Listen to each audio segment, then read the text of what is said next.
gente quer ter um namorado, não, eu quero encontrar um amor. Mas e aí? E depois? O que você faz com ele? Teve uma vez que eu fiquei solteira há tanto tempo que quando eu comecei a namorar, eu pensei, tá, mas e agora? O que eu faço? O que come? Quantas vezes eu tenho que levar pra passear? Qual truque que dá pra ensinar? Como é que treina uma coisa dessa? E a primeira dica que eu dou é não falar isso pro menino, tadinho. Às vezes a gente quer um namorado, mas na hora mesmo a gente não sabe o que fazer com ele. Até porque a gente tá tão acostumado a fazer tudo sozinho, né? E também acostumada a diversificar. Ah, tem aquele companheiro pra tal coisa, aquele companheiro pra outra coisa. É muito difícil quando tudo quer concentrar numa pessoa só, né? Mas uma coisa muito útil, uma ferramenta que tem me ajudado muito é o chat GPT. Porque você pode perguntar essas coisas pra ele e ele responde de verdade. Já perguntei se eu devia terminar meu namoro com o chat GPT. Já perguntei o que eu faço pra melhorar o namoro. Já perguntei pra ele como é que eu faço pra ser uma namorada melhor. Atividades pra fortalecer o vínculo do casal. Sério, ele é assim, é uma alma sensata. Dicas de passeio, tudo. Por exemplo, o chat GPT falou que eu devia cultivar esportes em comum, cultivar rotinas de casal. Inclusive, faz treinos por causa disso. A gente faz tênis hoje.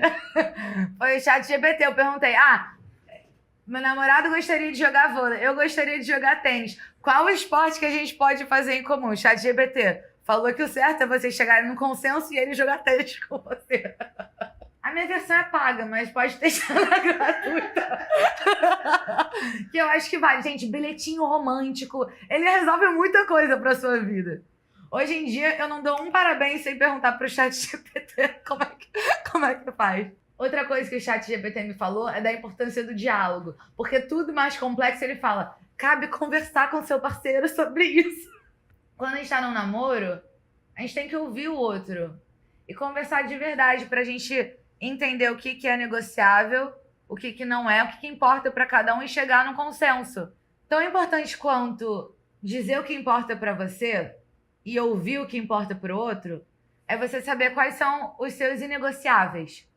Porque não dá pra você estar muito animado com aquele início de relação e abrir mão de uma coisa que no fundo importa muito pra você. Aí vem no seu autoconhecimento também. Por exemplo, meu sonho é ser vó e ser mãe. Aí uma vez eu tava conhecendo um garoto, me empolguei e tal, que ele não queria ter filhos.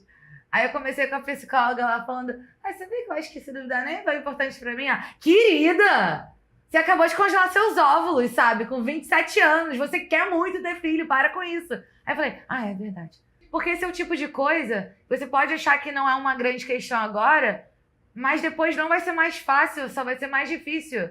Porque, por que eu vou querer abrir mão de uma coisa legal agora em prol de uma parada no futuro? Mas no futuro vocês só vão ter construído mais uma coisa que tem uma questão que não é negociável, que não é relativizável. Porque ninguém tem que ter filho sem querer, também ninguém tem que abrir mão de ter filho se é seu sonho ter filho.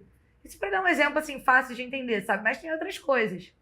Tem coisas também que você tem que levar em consideração que você não precisa fazer com ele. Às vezes você ama viajar, seu parceiro não. Isso às vezes dá para levar, depende do quão é importante para cada um.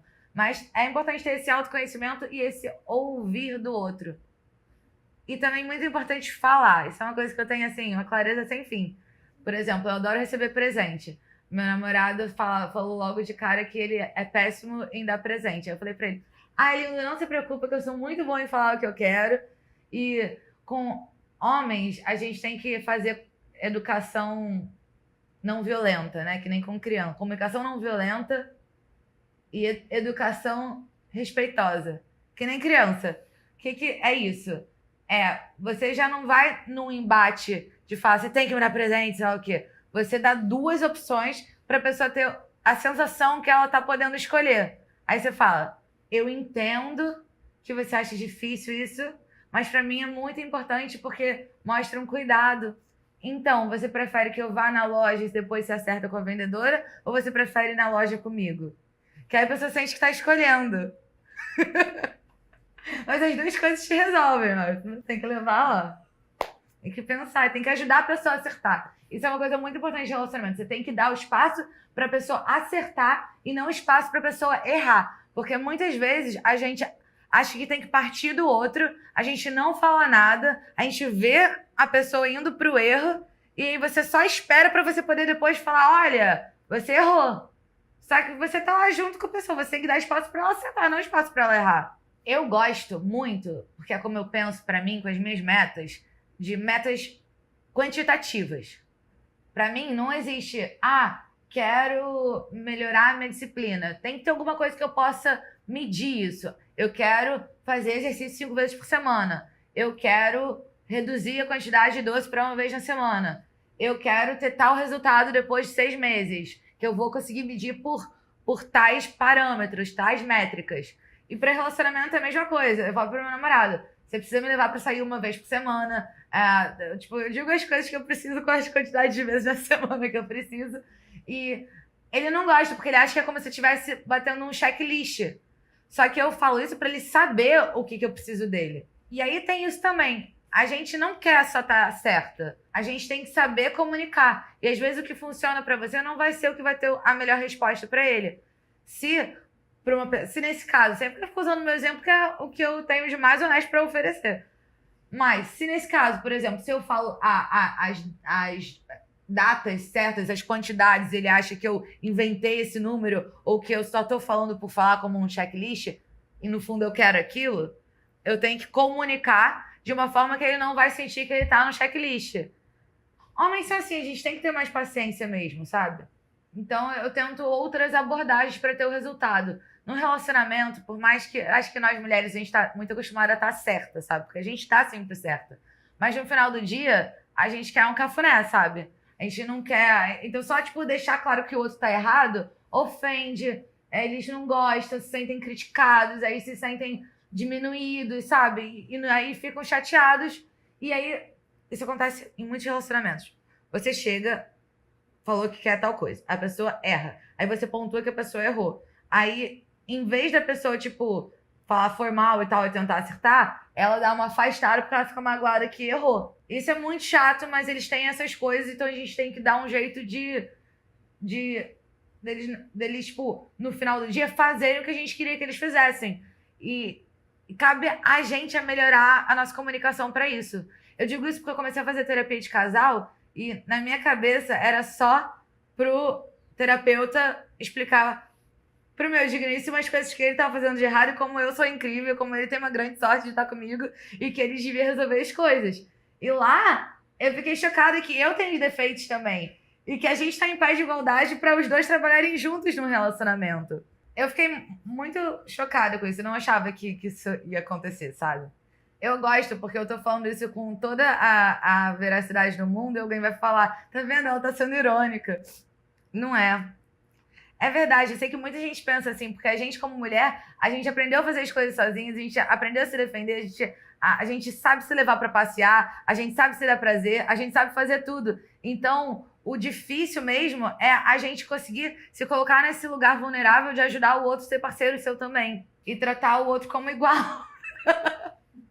Porque tem que ter uma paciência meio maternal mesmo, sabe? Não, mas você quer um homem que te passe segurança e tal. Sabe, já é difícil o suficiente encontrar uma boa companhia. E você já entendeu que você dá conta de você mesmo. Acho que a gente tem que tomar cuidado como mulher pra ter expectativas realistas no relacionamento. E dar espaço pro outro brilhar, sabe? Uma coisa que eu sempre faço com essa coisa de nossa, tem que deixar, é homem ser homem e tal. Eu deixo abrir a porta do carro pra mim, sabe? Eu deixo fazer... eu tento ter esse cuidadinho, deixo abrir garrafa de água, essas coisas todas, sabe? Parecem detalhes, mas fazem toda a diferença pra eles se sentirem importantes.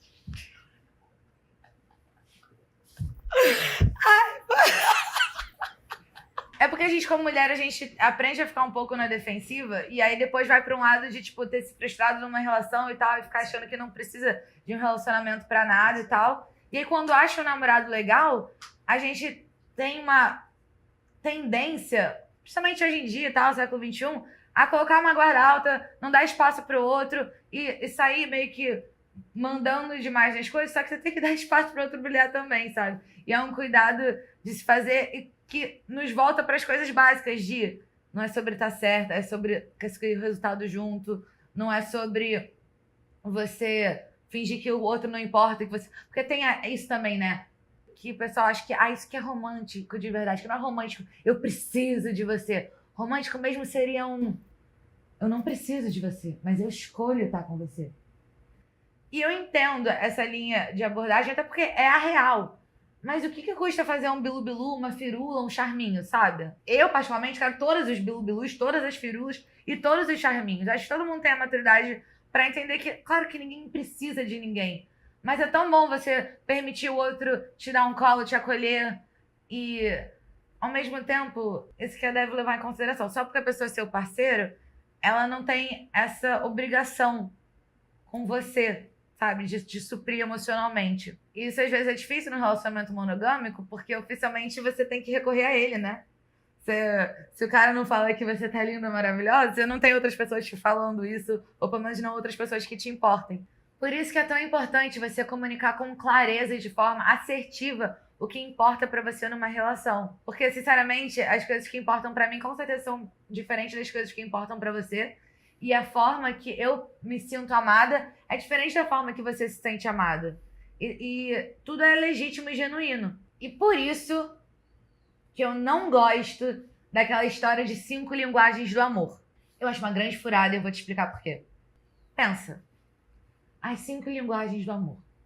Porque cada pessoa... Todo mundo usa as 5 linguagens do amor, mas a gente tem uma tendência a se sentir amado, comunicar o amor com uma predominância aí de umas 2 delas.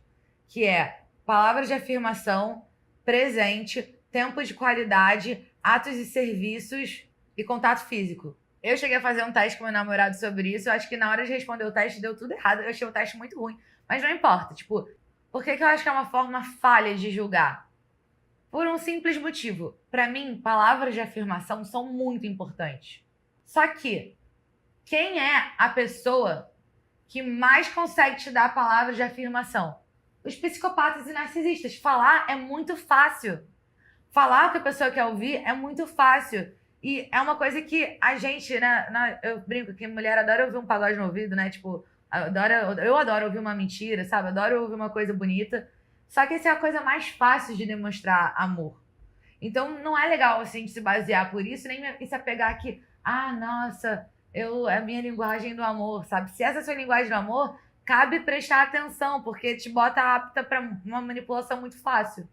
Presente. Eu amo presente. Eu amo dar presente. E eu sei também que dar presente, gastar dinheiro com a pessoa, dá muito menos trabalho do que fazer todo o resto, sabe? Então também, não é que seja uma forma falha, só que é muito fácil se o seu jeito de se comunicar, se você se sente amada recebendo presente, às vezes uma pessoa que nem te ama tanto, mas tem facilidade de dar presente, vai te dar, você vai sentir e talvez não seja a coisa mais profunda do mundo. Tempo de qualidade. Tempo de qualidade aí não tem como negar. Por outro lado também, às vezes a pessoa tem um tempo corrido, mas não, o tempo de qualidade eu acho que é o mais legítimo. E atos de serviço, eu também, por exemplo, pra mim eu penso em tudo, porque atos de serviço, eu não acho que eu sou a pessoa mais proativa de querer fazer as coisas pelos outros. Mas quando eu dou por mim, eu tô comprando roupa pro namorado, tô fazendo mala de namorado, tô lavando a louça de namorado, mas só porque eu descobri que ele gosta, sabe? E é uma coisa... Pô, cara, se o cara vai ficar de bom humor porque eu lavei uma louça, pelo amor de Deus, é óbvio que eu vou fazer isso. Tipo, fácil, sabe? 15 minutinhos ali, ouvindo um podcast. E não é pela louça em si, é porque ele se mudou recentemente, então ele sente que tô cuidando da casa dele, respeitando esse momento que ele deu. Porque, tipo, eu não lavo louça na minha casa, sabe? E o último é contato físico. Eu adoro contato físico também. Acho que a gente que é latina adora um contato físico. Eu acho que contato físico é uma coisa mais genuína mesmo. Mas psicopata e narcisista e pessoas manipuladoras conseguem também burlar isso, que é uma beleza. O único porém do que eu tô falando é se você for pensar, mas eu não estou falando disso hipoteticamente, eu tô falando isso dentro de um relacionamento saudável. Aí beleza, mas normalmente quando a gente comunica a linguagem do amor, a gente mal conheceu a pessoa, a gente tá falando da gente, como a gente percebe o amor. E por isso que eu acho que nós, como mulheres, devemos nos policiar se a gente está indo para um lado aí principalmente de afirmações verbais, porque parece que a gente gosta muito de ouvir, mas os homens que não são manipuladores, eles tendem a falar menos e mostrar mais através de atitudes. E são essas atitudes que a gente tem que se ater. Porque todo mundo sabe que falar é fácil. Dito isso, é muito importante o casal ter metas. Pra gente, como se sentir bem na nossa existência, é importante ter metas. As pessoas conseguem alcançar mais coisas quando elas têm clareza de onde elas querem chegar. Quando você não sabe pra onde ir, qualquer caminho serve. Como casal é a mesma coisa. Porque tendo aquele objetivo em comum, você vai criar rotina em comum, você vai criar assuntos, coisas que levam vocês pro mesmo lugar. E isso é uma questão, porque às vezes a gente tende a ir divergindo dos nossos parceiros. Então, criem sonhos juntos. Talvez a longo prazo seja ter uma família, 10 cachorros, morar num sítio, mas para aquele ano a meta é vocês fazerem uma maratona. Uma maratona em um ano, não. Não precisa ser uma maratona. Mas, sabe, fazer um esporte junto, fazer um quebra-cabeça que seja, sabe? Aprender novos pratos. Ticar todos os restaurantes com estrela Michelin, isso praticamente é uma meta minha. Eu gosto muito. E aí vocês podem ficar inventando coisas para vocês fazerem juntos. Planos juntos, criar coisas juntos são essenciais para todas as relações, não só de namoro, mas também de amizade, você com você mesmo, com a sua família. É muito bom cultivar esses planos. Sonhar junto é bom demais. Sonhar junto e apoiar as metas separadas e individuais de cada um. Relacionamento requer trabalho, então se dedique ao seu relacionamento. Tudo que você foca cresce. Então tenta não se distrair, sabe? Porque se você ficar focando em fazer aquilo dar certo, os dois, uma escolha sempre diária, aquilo vai crescendo. Mas se você ficar focando nos defeitos dele, isso também cresce. Agora, namoro é pra ver os defeitos mesmo, sabe? Então fica de olho mesmo, é pra ver os defeitos. Casamento que aí mais, você já deve ter entendido esses defeitos, eu dou conta de lidar com eles o resto da minha vida. Porque essa é uma coisa que eu tô com dificuldade de assumir, mas aparentemente é verdade. Ninguém é perfeito. Quando eu falo de se dedicar também, é você focar menos no que você espera dele e focar mais no que você pode fazer pelo outro. Porque quando a gente é generoso com o nosso parceiro tende a ser generoso com a gente também. E aí vai sendo um círculo virtuoso. Só que se você ficar cobrando coisa, a pessoa se sente cobrada, se sente criticada, daqui a pouco a pessoa tá com menos vontade de fazer coisas por você, e aí você tá se sentindo também injustiçada e quer fazer menos pelo outro, aí vai criando um desgaste e é uma questão de olhar. Pode não ser também, sabe? Mas vê se não é uma questão de olhar primeiro. Porque esse é o tipo de coisa que vai dar problema com qualquer tipo de relacionamento. Porque outras pessoas vão ter outros defeitos e no final do dia é ver o que você dá conta ou o que você não dá conta. E aí tudo vai naquela primeira conversa do que realmente importa para cada um, do que é negociável, do que não é negociável. Para você ter clareza do que é negociável, do que não é negociável, além de autoconhecimento, é bom ter uma autoconfiança, uma certeza de que você tá lá porque você quer. Mas que se você não tivesse aquele relacionamento, você ia estar também bem. Esse não medo de perder é essencial para você conseguir ter tranquilidade de se posicionar e de dizer o que importa para você. Nunca ameace, não se ameaça ninguém. Não é pra falar, se não quiser tem quem queira, mas eu sou assim mesmo. Não é pra ameaçar, porque no fundo tá intrínseco, ninguém precisa ficar lembrando o outro que vocês não são obrigados a estar um com o outro. Mas não tenha medo de perder também. Se a pessoa não tá, tem uma coisa negociável pra você, que a pessoa não tem aquilo pra te oferecer, se tem um limite que a pessoa passou daquele limite pra você, não tenha medo de ir embora. Porque senão, aí é ladeira abaixo mesmo, senão você se perde dentro daquele relacionamento e você não tá aqui pra isso.